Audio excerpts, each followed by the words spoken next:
वसंतराव मानकुमरे यांनी सुद्धा तुम्ही 2 हात केले तर आम्ही 4 हात करू असं म्हटलेलं आहे. माझ्याकडे 2 हात आहेत. त्यांनी 2 हात करणार का तुम्ही आहे ते? मी प्रेमाने माणसं जिंकणारा माणूस आहे. दादागिरी वगैरे करत नाही मी आणि करणार पण नाही. लोकांनी ठरवलं. मी कोणाला दादागिरी केली नाही, करणार नाही. 99 पासून कोणाची दादागिरी होती, कोणाची सगळं माहिती आहे.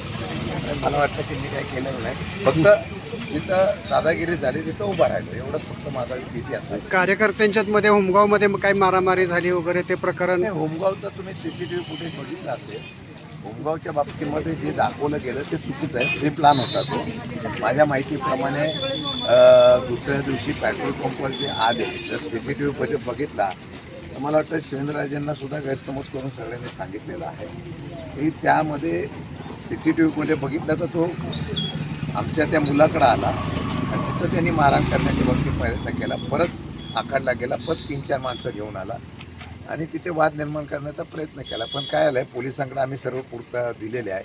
पण पोलिसांनी काय एकतर्फी केस घेतलेली आहे आणि दुसरी केसच्या बाबतीमध्ये घेतलं नाही आणि चैन गेली, दरोडा घातला, असे काही कलमं लावण्याचा प्रयत्न केला आहे. सत्य परिस्थिती यावी.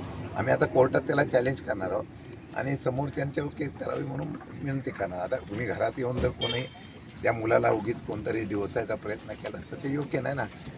आणि होमगाव आखाडे गाव माझंच आहे, हिंदवली सगळी गावं माझीच आहेत. त्यामुळे मी तिथं अशा प्रकारची दादागिरी करण्याचा प्रयत्न करणार नाही. आणि मी खरंच सांगतो, मी आजही लिहून देतो, मी काय दादागिरी करण्याच्या भानगडीत पडणार नाही. फक्त जे काही लोक चुकीचे वागत आहेत त्या वागणाऱ्या चुकीच्या लोकांना कुठंतरी सरळ वागवा एवढीच माझी त्यांना विनंती आहे. आणि कोण कुठे कमी नसो, नारळवाल्या सगळेजण करतात ना काय.